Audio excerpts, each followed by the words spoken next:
Today we're talking BMW power steering, anything that involves the ATF style power steering fluid system. E46, E36, E38, E39, any other models you can think of that involve this same style bottle and fluid type. We're going to go over what to look for, when to flush it, how to flush it, with a couple bits of information in there as well as just a brief overview of the power steering system. So let's get after it. We can start by getting this air duct out of the way. We don't have to remove it, but it's going to give us a little bit more room adjacent to the power steering bottle. Best way I like to check the condition of how well the system is circulating is just to open the cap while it's running. You can see the fluid circulating through the reservoir. It's a little slow, but it's still moving, so our pump is doing its job. But it just gives you a good gauge on what the health of the system is. This reservoir has a filter assembly inside, so as it ages, that filter gets clogged up and it limits the pump's ability to circulate the power steering fluid through the system. So anytime I do a power steering flush, I always replace this reservoir so I can renew the filter assembly inside. I've had vehicles where I thought the power steering pump failed. I was going to put a new pump in it. I put a new bottle in it first and it rectified the issue because that filter was so plugged up, it was hindering the pump's ability to do its job. Additionally, we're doing the power steering flush today, not only due from the quality of the fluid, but also because I've been hearing a little bit of whining from the pump on turning. In order to confirm that it's not the power steering pump, I need to service this power steering fluid. First thing I'm going to do is take my fluid extractor and evacuate what's left in the reservoir. In addition to that, there's the suction hose that mounts to the backside of the reservoir. If you feel around on the outskirts of the filter with an evacuation hose like this one, you can find the orifice for that suction hose, and you can actually stick this hose just like this all the way down through the reservoir into the suction hose for the power steering pump, and you can evacuate pretty much almost all of the fluid from the reservoir to the pump. You can do this without a fluid extractor. You just have to try to pull as much fluid as you can from the reservoir and be prepared to catch the fluid once you break these two hose clamps loose off the bottom. So if you see the length on this hose coming out, we literally got like over 2 feet down inside of that power steering fluid system. Now that we got the fluid out, you can see this white cylinder down here inside the reservoir. That's the filter assembly. I'm going to get this air box out of the way so we have room to lean this power steering reservoir over to the side and work on it.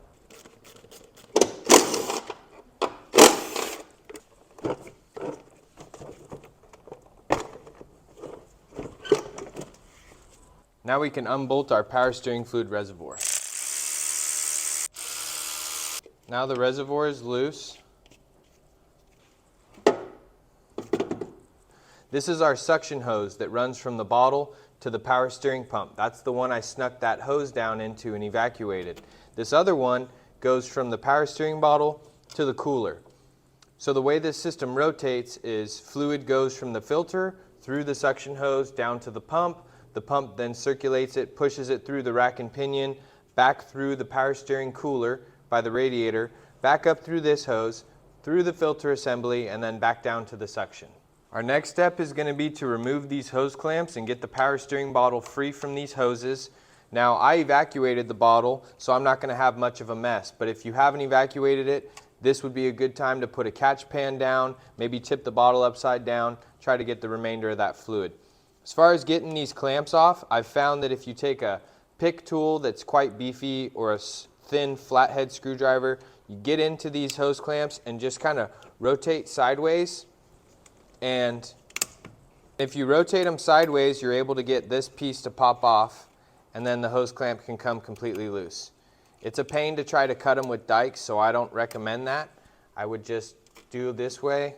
Take a hose pick, a skinny flathead screwdriver, get up underneath the bend and this bulge on the hose clamp, and just twist sideways, and you should be able to get it to pop. There it goes.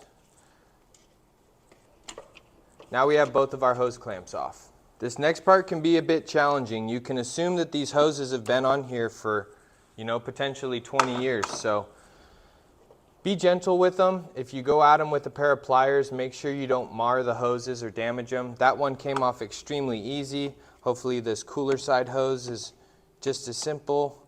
Nice. That came off a lot easier than I'm used to. So Cool. We have our cooler hose off, we have our suction hose off, and now we have a free power steering bottle. I'm going to go get this drained out and then get the bracket off of it. So now we can remove our bracket from the bottle. And this can just slide down. But be mindful of the orientation on here. Anytime I put a new reservoir on with the bracket, if you line this outside fitting up, which is the suction fitting, to in between these two flanges, you'll be okay and the bottle will be oriented correctly. So now we can slide this out and we have our bracket and we have our old bottle, so we can throw this one in the trash. So we have our new bottle, except this aftermarket bottle says it's a CHF 11S only cap. That's not true. This bottle is not the same shape as the CHF 11S reservoir. So I'm just going to take the old cap and throw that on the new reservoir. Is get our bracket back on. Again, line that suction port with the, line this suction port in between these two brackets and you'll be good to snug down this 10mm screw.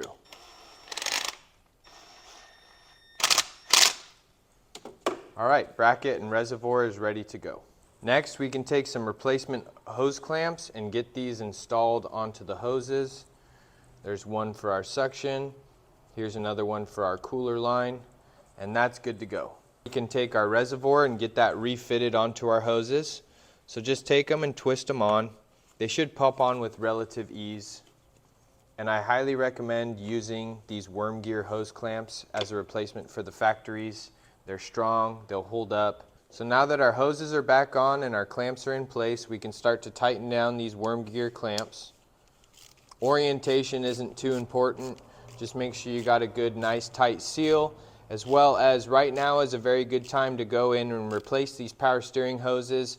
Both of these lines are in pretty good shape, so I don't see the need to replace them right now. But if yours are leaking, doing a flush is a great time to renew them. One thing to be mindful of when you are tightening these down is the hose needs to be clocked a specific way on the bottle, or else it will apply lateral pressure against the reservoir, so it won't want to sit against its mounting bracket. Just make sure the hoses are laying in their nice natural position to where they lined up correctly with the ports. So both of our hose clamps are tight, our bracket is tight. I'm happy and comfortable with that. We can drop our power steering bottle back down and start getting it remounted to the oil filter housing. I always drop these bolts. Okay, the bottle's mounted back up. Make sure you wipe off any fluid off any hoses or if you made any mess. And now we're going to get the car ready to fire back up. So I'm going to throw the air box back in it real quick. Now you don't have to take the air box out. However, it does give you some more room to maneuver the power steering bottle. So I prefer to do it this way. But there's many ways to skin a cat.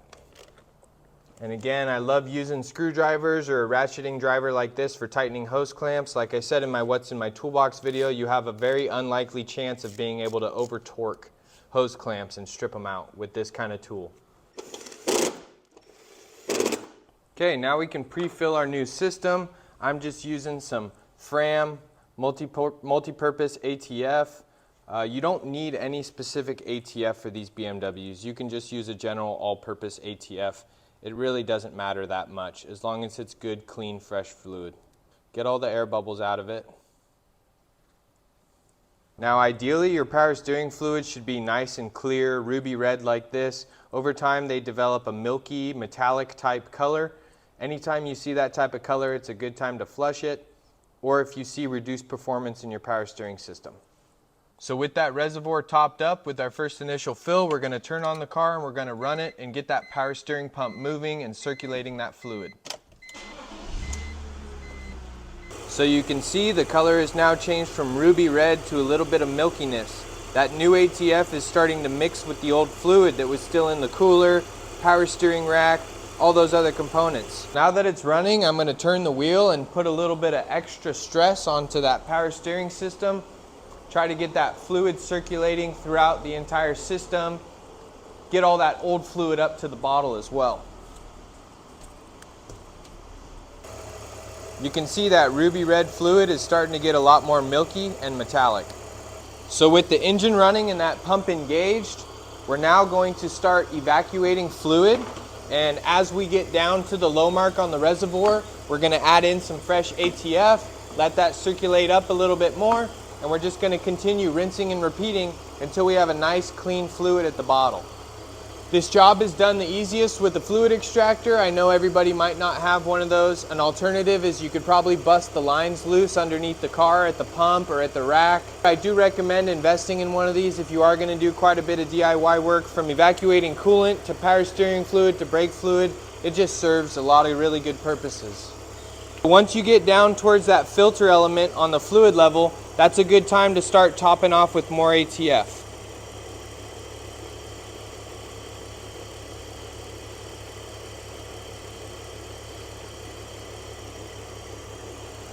And again, we'll just let that ATF circulate through the system, mix with that fresh fluid, and then we're going to evacuate more of that fluid after it's mixed and gotten dirty. You can see it's starting to get milky again, so we'll stick our evacuator back in and continue pulling fluid. Almost down to the reservoir. We're going to add more ATF before that pump starts to cavitate. If you run this bottle too low, the pump will cavitate and you'll get a foamy power steering bottle. Additionally, you could use an electric drill siphon hose maybe, or a hand pump siphon hose from the auto parts store if you're not interested in buying one of these fluid evacuator type. Again, it's milky, so we'll continue to pull fluid.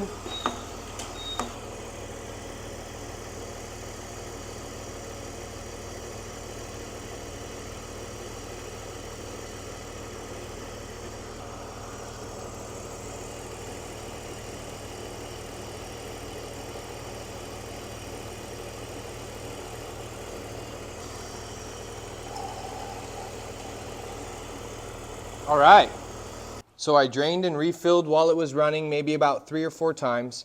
You can see there's still a slight haziness to the fluid. It's never going to be perfect unless you were to remove and drain all the components. However, you can see the white filter element down there, and that's the gauge that I used as a BMW mechanic to confirm that the fluid was clear enough to finish up a power steering flush. If it's milky, dark, and metallic, you're not going to be able to see that filter element. So this fluid's nice and clean. The flow rate is a lot better than the old reservoir was, being that that filter was plugged up, and the power steering pump quieted down pretty much all the way to nothing. So overall, successful, mess-free, cheap, maybe cost me about 40-50 bucks in parts, and relatively easy replacement of the bottle and flush of the power steering fluid system. Okay, fluid level is good. We can throw our cap back on. Now, it's not the most perfect crystal clear ruby red fluid, although it sure does look a whole of a lot better than it did last time. You could flush this and keep going until you get perfectly crystal clear red fluid. However, I don't want to burn through a whole gallon of ATF just to do the flush. I know that we did a good job with the flush based off the fluid color, but you can go crazy with it if that's something that you want to do. So when you're all done with repairs and fluids are topped up, just remember to run the vehicle, run through the steering from the left to the right, make sure you work any of the air bubbles out of the system.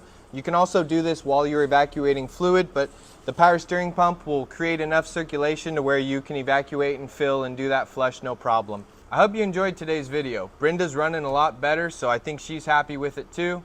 Again, thanks for watching if you've made it this far, and as always, I'll see you on my next day off.